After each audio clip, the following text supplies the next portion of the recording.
চাঁপাইনবাবগঞ্জ সীমান্তে বিজিপি ও বিএসএফ এর মধ্যকার উত্তেজনা কমে এলেও দুই পারের বাসিন্দাদের মধ্যে এখনো চলছে রেষারেষি।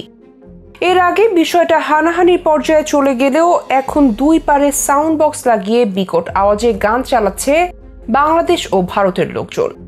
বিষয়টাকে অনেকেই আখ্যা দিচ্ছেন শব্দযুদ্ধ হিসেবে। তবে ঠিক কি হচ্ছে চাঁপাইনবাবগঞ্জ সীমান্তকে ঘিরে, কি বলছেন সেখানকার বাংলাদেশিরা, সেই সবকিছুর বিস্তারিত থাকছে আজকের এই ভিডিওতে। এক পাশে চলছে নার্গিসের বেবিওয়ালা এবং অন্য পাশে দেবের পাগলু। একটা বা দুইটা নয়, সারি সারি সাউন্ড বক্স সাজিয়ে সীমান্তের দুই পাশে বাজানো হচ্ছে এসব গান। সোশ্যাল মিডিয়াতে ভাইরাল এরকম কিছু ভিডিওতে দাবি করা হচ্ছে এটা চাঁপাইনবাবগঞ্জের সীমান্তের ঘটনা, যেখানে কথার লড়াইয়ে মেতেছে দুই পাশের মানুষ। গত শনিবার দুপুর 12টার দিকে ভারতীয় 500 থেকে 600 নাগরিক বাংলাদেশি নাগরিকদের আম গাছের ডাল কেটে দেয়। এতে বাংলাদেশি ভারতীয়দের মধ্যে হাতাহাতি হয়। এক পর্যায়ে তারা সংঘর্ষে জড়িয়ে পড়েন। দুপুরে 12টা থেকে বিকেল 3টা পর্যন্ত চলে এই সংঘর্ষ। এ সময় ভারত সীমান্তের নাগরিকরা উত্তেজিত হয়ে বাংলাদেশিদের বাসিন্দাদের লক্ষ্য করে হাত বোমা, ককটেল ও তীর ধনুক নিক্ষেপ সহ বিভিন্নভাবে হামলা করে। এতে একজন বিজেপি সদস্য ও 20 থেকে 30 জন বাংলাদেশি আহত হন। ভারতীয় আগ্রাসন রুখে দিতে সবসময় প্রস্তুত আছেন বলে জানিয়েছেন চাঁপাইনবাবগঞ্জের শিবগঞ্জ উপজেলার কিরণগঞ্জ চৌকা সীমান্ত এলাকার বাসিন্দারা। প্রতিনিয়ত নিজেদের মধ্যে করছেন সমন্বয় সভা।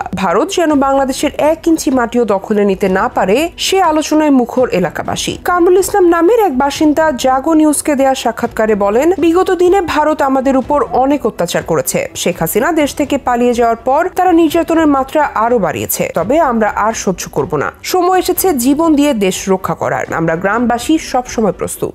আনারুল ইসলাম নামে আরো এক স্থানীয় বাসিন্দা বলেন, ভারত বাংলাদেশ দখল করে নিতে চায়, কিন্তু তারা জানে না বাঙালি জীবন দিয়ে দেশ রক্ষা করতে জানে। আমরা সব সময় প্রস্তুত আছি। দেশের এক টুকরো অংশ ভারতকে দখল করতে দেব না। এসব নিয়েই সকাল বিকাল আমাদের চায়ের দোকানে আলোচনা হচ্ছে। আলী হাসান নামে এক যুবক বলেন, দেশের স্বৈরাচারী সরকার ভারতে পালিয়ে বাংলাদেশের বিরুদ্ধে ষড়যন্ত্র করছে। আমরা তা রুখে দিতে প্রস্তুত। সীমান্ত এলাকার মানুষ যা প্রমাণ দিয়েছে। অনেকে আহত হয়েছেন, তাতে আমাদের দুঃখ নেই। আমরা সীমান্ত এলাকার মানুষ সবাই একত্রিত হয়ে দেশের জন্য জীবন দেব। ভারতের উস্কানিতে পা না দিয়ে সচেতন হয়ে বিজেপির সঙ্গে কাজ করবেন বলে জানিয়েছেন স্থানীয়রা। এদিকে ভারতীয় সীমান্ত রক্ষী বাহিনীর সঙ্গে পতাকা বৈঠক হয়েছে বলে জানিয়েছেন 59 বিজেপির লেফটেন্যান্ট কর্নেল গোলাম কিবরিয়া। চাঁপাইনবাবগঞ্জের 59 বিজেপি ব্যাটালিয়নের অধিনায়ক লেফটেন্যান্ট কর্নেল গোলাম কিবরিয়া জানান, সীমান্ত এলাকার মানুষ অনেকভাবেই তাদের সহায়তা করে আসছেন। এতদিন আমাদের বিজেপির কাছে নন লিথাল উইপন যেমন সাউন্ড গ্রেনেড, টিয়ারশেল ছিল না। চাঁপাইনবাবগঞ্জ সীমান্তে বিএসএফ সাউন্ড গ্রেনেড নিক্ষেপের ফলে আমাদের স্বরাষ্ট্র উপদেষ্টাও বিজেপিকে সাউন্ড গ্রেনেড ব্যবহারের অনুমতি দিয়েছেন। সম্প্রতি স্বরাষ্ট্র উপদেষ্টা বলেছেন,